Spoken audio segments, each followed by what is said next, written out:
اعوذ باللہ من الشیطان الرجیم، بسم اللہ الرحمن الرحیم۔ السلام علیکم ویور، کیسے ہیں آپ سب لوگ؟ امید ہے سب خیریت سے ہوں گے۔ آج میں آپ سب لوگوں کو اسلامی فتوحات یعنی اسلامی جنگوں کے بارے میں معلومات فراہم کروں گی۔ امید ہے آپ کو ہماری ویڈیو پسند آئے گی۔ تو آج ہم اپنے پروگرام کا سٹارٹ لیتے ہیں۔ اس سے پہلے آپ سب لوگوں سے کہنا چاہتی ہوں کہ آپ سب لوگ ہمارے چینل اسلامی انفو کو سبسکرائب کریں اور بیل آئیکن کے بٹن کو پریس کریں تاکہ ہر نئی آنے والی ویڈیو کا نوٹیفیکیشن سب سے پہلے آپ کو ملتا رہے۔ تو چلیے اپنے پروگرام کا سٹارٹ لیتے ہیں۔ آج میں آپ سب لوگوں کو غزوہ احزاب یعنی غزوہ خندق کے بارے میں معلومات فراہم کروں گی۔ اس غزوہ کی اہمیت اس وجہ سے ہے کہ پہلی بار یہودی، قریش اور دیگر عرب قبائل کی متحدہ طاقت مسلمانوں کے خلاف ہوئی۔ حضور سرور عالم صلی اللہ علیہ وسلم کی مدینہ آنے سے قبل یہود اپنے تمول اور دولت مندی کی وجہ سے وہاں بڑے صاحب اقتدار تھے اور مدتوں سے انصار کو دباتے چلے آتے تھے۔ اگرچہ اب ان کا پہلا سا اقتدار باقی نہ رہ گیا تھا، تاہم انصار کے مقابلے میں ان کی امتیازی شان قائم تھی۔ اس لیے حضور صلی اللہ علیہ وسلم کو ان کی جانب سے خطرے اور اندیشے تھے۔ انہیں دیکھ کر حضور صلی اللہ علیہ وسلم نے یہودیوں سے ایک معاہدہ کر لیا جس کی اہم دفعات یہ تھیں: نمبر 1، خون بہا اور فدیہ کا جو طریقہ پہلے سے چلا آتا ہے وہ قائم رہے گا۔ نمبر 2، یہودیوں کو مذہبی آزادی حاصل رہے گی اور وہ مسلمانوں کے ساتھ دوستانہ تعلقات قائم رکھیں گے۔ نمبر 3، فریقین کو جب کسی تیسرے فریق سے جنگ پیش آئے تو وہ ایک دوسرے کی مدد کریں گے۔ نمبر 4، کوئی فریق قریش کو امان نہ دے گا۔ نمبر 5، جب کوئی بیرونی طاقت مدینے پر حملہ آور ہوگی تو دونوں مل کر مدافعت کریں گے۔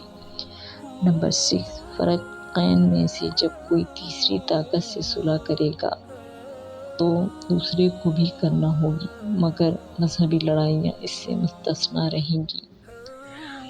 مگر اس معاہدے کے باوجود یہودی دل میں اسلام کے دشمن تھے۔ ابتدا میں ان کی مخالفت عروج پر تھی اور جب تک بیت المقدس اسلام کا قبلہ رہا اس وقت تک وہ منافقانہ مسلمانوں کے بھیس میں نمازیں بھی مسلمانوں کے ساتھ شریک ہو جاتے تھے، لیکن تحویل کعبہ کے بعد ان کا یہ رہا سہا امتیاز بھی جاتا رہا اور ان کی منافقت کا راز فاش ہو گیا اور وہ اعلانیہ مسلمانوں کے خلاف ہو گئے۔ جیسا کہ اوپر کہا جا چکا ہے، مسلمانوں کی مدینہ میں آمد سے یہودیوں کا تفوق روز بروز گھٹ رہا تھا۔ اہل مدینہ کی یہودیت رک گئی تھی اور وہ ان کے قرضوں کے بوجھ سے نکلتے جا رہے تھے، اس لیے یہودی مدینہ میں اسلام کے مقابلے میں آ گئے اور حضور صلی اللہ علیہ وسلم کو طرح طرح سے تنگ کرنا شروع کر دیا۔ حضور صلی اللہ علیہ وسلم نے بڑے صبر و تحمل سے کام لیا۔ آپ حد الامکان یہودیوں کو ٹھیس پہنچانے سے بچاتے، مگر یہودی تھے کہ اپنی شرطوں سے باز نہیں آتے تھے۔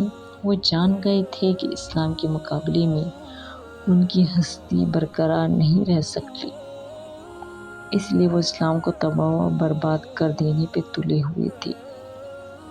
مشرکین کی نگاہوں میں اسلام کی وقار کو گھٹانے کے لیے کہتے کہ مسلمانوں سے تو تم اچھے ہو، اور خود جھوٹ موٹ اسلام قبول کر کے مرتد ہو جاتے تاکہ اسلام کی حقانیت لوگوں کے دلوں میں نہ جمنے پائے۔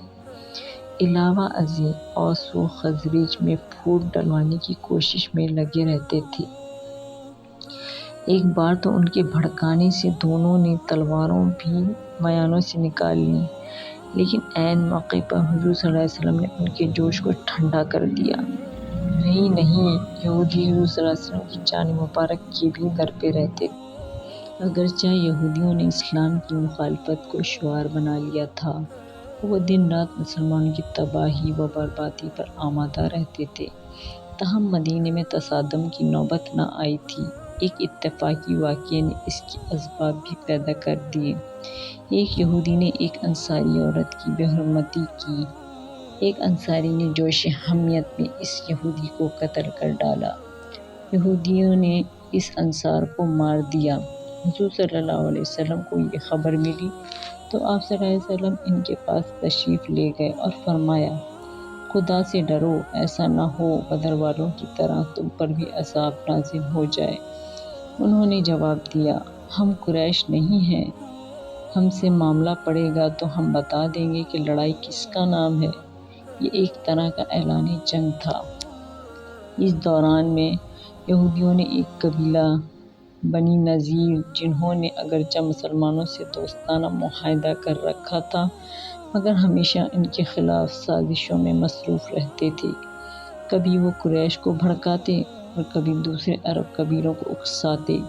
ایک بار تو انہوں نے حضور صلی اللہ علیہ وسلم کو نعوذ باللہ ہلاک کرنے کی ایک تجویز بھی مکمل کر لی تھی، مگر خدا نے عین موقع پر آپ صلی اللہ علیہ وسلم کو خبردار کر دیا۔ اس کے باوجود حضور صلی اللہ علیہ وسلم کی رواداری اور تحمل کا یہ حال تھا کہ بنی نذیر کے لوگوں کو طرح طرح سے سمجھاتے تھے مگر وہ اپنی ایذا رسانیوں اور سازشوں سے باز نہیں آتے تھے۔ آخر حضور صلی اللہ علیہ وسلم نے تنگ آ کر بنی نذیر سے کہا کہ وہ 10 دن کے اندر اندر مدینے سے نکل جائیں۔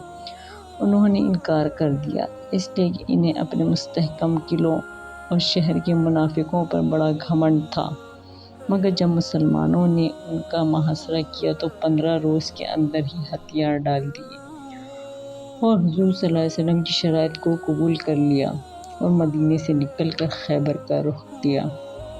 خیبر میں پہنچ کر بھی بنی نذیر کے طرز عمل میں کوئی فرق نہیں پڑا بلکہ ان کی سازشوں کا جال اور وسیع ہو گیا۔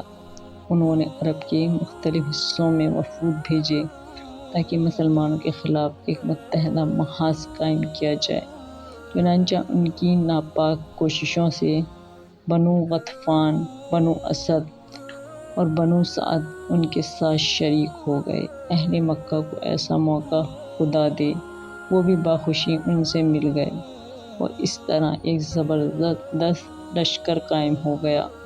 یہ متحدہ لشکر 24,000 سپاہیوں پر مشتمل تھا اور پوری طرح مسلح۔ جب حضور صلی اللہ علیہ وسلم کو اس متحدہ لشکر کے اجتماع کی خبر ملی تو آپ نے صحابہ سے مشورہ طلب فرمایا کہ کیا کرنا چاہیے۔ حضرت سلمان فارسی ایرانی طریقہ مدافعت سے خوب واقف تھے۔ انہوں نے مشورہ دیا کہ شہر کے اس حد کے باہر جو حملے کے لیے کھلا ہوا ہے ایک خندق کھود دی جائے اور شہر میں رہ کر دشمن کا مقابلہ کیا جائے۔ حضور صلی اللہ علیہ وسلم نے اس مشورے کو پسند کیا اور 3,000 ساتھیوں کو لے کر خندق کھودنے کے لیے باہر تشریف لائے۔ 20 روز میں خندق کھود دی گئی۔ یہ خندق 5 فٹ گہری اور 5 فٹ ہی چوڑی تھی۔ حضور صلی اللہ علیہ وسلم خود ایک مزدور کی طرح کام کرتے تھے۔ اس خندق کے پیچھے اسلامی فوج تھی۔ اتحادیوں نے مدینے پہنچ کر ہر طرف سے محاصرہ کر لیا تھا۔ محاصرہ بڑا شدید تھا اور 1 ماہ رہا۔ باہر کی کوئی چیز اندر نہیں جانے پاتی تھی۔ مسلمانوں پر کئی فاقے گزر گئے۔ ایک دن بے تاب ہو کر انہوں نے حضور صلی اللہ علیہ وسلم کو پیٹ کے پتھر دکھائے۔ آپ صلی اللہ علیہ وسلم نے شکم مبارک کھولا تو ایک کی بجائے 2 پتھر بندھے تھے۔ جب محاصرے نے خطرناک اور حالات نے بد سے بدترین صورت اختیار کر لی تو حضور صلی اللہ علیہ وسلم نے صحابہ سے مخاطب ہوئے اور فرمایا، کوئی ہے جو محاصرہ کرنے والوں کی خبر لائے؟ اس کے جواب میں حضرت زبیر کی آواز آئی، میں حاضر ہوں۔ اس جانبازی کے صلے میں حضرت زبیر کو حواری کا معزز لقب عطا ہوا۔ چند روز تک دشمن خندق کے پار سے تیر اور پتھر برساتے رہے مگر مسلمانوں کا کچھ نہ بگاڑ سکے۔ جب انہوں نے دیکھا کہ اس کا کچھ اثر نہیں ہوتا تو زرار، جبیرہ، نوفل اور عمرو نامور بہادر تھے۔ ایک تجویز سوجی۔ انہوں نے دیکھا کہ ایک جگہ سے خندق نسبتاً کم گہری ہے، چنانچہ وہاں سے گھوڑوں کو ایڑ لگا کر خندق پار کر گئے۔ عمرو نے مبازر طلبی کی۔ حضرت علی رضی اللہ تعالیٰ عنہ نے بڑھ کر اس کا کام تمام کر دیا۔ اس کے بعد زرار اور جبیرہ ہمت کر کے آگے بڑھے، لیکن مسلمانوں کے تیور دیکھ کر مارے ڈر کے پیچھے ہٹ گئے۔ نوفل خندق میں گر پڑا۔ حضرت علی رضی اللہ تعالیٰ عنہ نے کود کر اسے ہلاک کر ڈالا۔ اس کے بعد دن بھر لڑائی جاری رہی۔ حضور صلی اللہ علیہ وسلم کی کئی نمازیں قضا ہو گئیں، مگر جنگ کا کوئی فیصلہ نہیں ہوا۔ لیکن عجیب بات یہ ہے کہ جوں جوں محاصرہ طول کھینچتا جاتا تھا، اہل مدینہ سے زیادہ کفار کے لیے مصیبت اور پریشانی بڑھتی جاتی تھی۔ اس لیے 24,000 سپاہیوں کی رسد کا انتظام کرنا کوئی آسان کام نہیں تھا۔ مسلمانوں کی طرح ان پر بھی فاقے گزرنے لگے۔ اس دوران میں ایک روز اس زور کی آندھی آئی کہ ان کے خیموں کی تنابیں اکھڑ گئیں۔ عین اس موقع پر نعیم بن مسعود ثقفی نے، جو در پردہ مسلمان ہو گئے تھے، قریش اور یہودیوں میں پھوٹ ڈلوا دی۔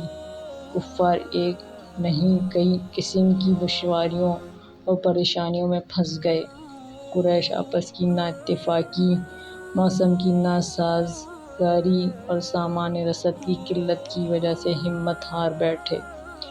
چنانچہ ابو سفیان محاصرہ اٹھا کر مکہ لوٹ گیا۔ قریش کے بعد بنو قریظہ نے بھی میدان چھوڑ دیا۔ اس طرح یہ جنگ کفار کی ذلت پر ختم ہوئی۔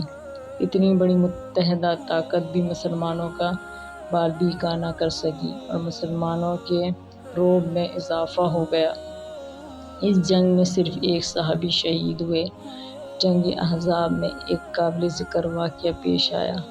ایک چھوٹے سے قلعے میں مسلمان خواتین اور بچے پناہ گزیر تھے۔ بنو قریظہ اس قلعے کو فتح کرنا چاہتے تھے، چنانچہ فوج کا ایک دستہ ادھر روانہ کیا گیا۔ ایک سپاہی قلعے کے دروازے کی طرف بڑھا۔ یہ دیکھ کر حضرت زبیر کی والدہ ماجدہ نے اس پر حملہ کر کے اس کو قتل کر ڈالا اور اس کا سر کاٹ کر قلعے کے سامنے جو کھلا میدان تھا اس میں پھینک دیا۔ سپاہی ڈر گئے۔ اب سمجھے کہ اس قلعے میں بھی سپاہی موجود ہیں، چنانچہ وہ وہاں سے بھاگ گئے۔